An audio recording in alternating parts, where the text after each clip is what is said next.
吃起来汤汁香甜，面片 Q 韧，真好吃。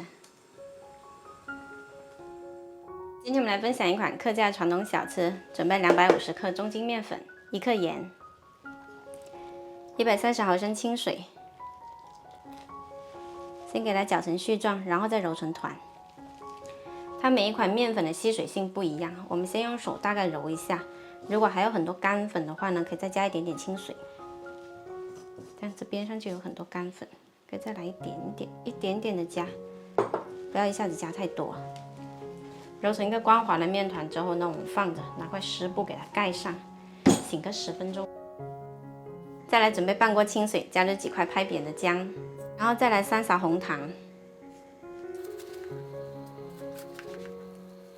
单纯加红糖呢不够甜，可以再来一些冰糖，然后再加入几颗红枣，给它先煮开。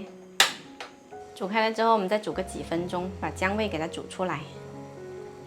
然后我们就可以来放入面片，这个面团呢在边上一点一点的揪出来，一边揪一边扯成这样子，一片一片的，然后放到锅里。这个做法呢在梅州这里叫拳头板，可能有些地方叫它面疙瘩，不知道你们那里叫什么呢？全部放下去之后，煮到这个面片浮起来，然后再煮2分钟，它就熟了。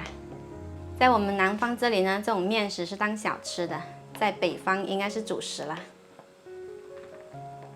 我们这一款具有客家特色的拳头板就做好啦，非常的好吃哦。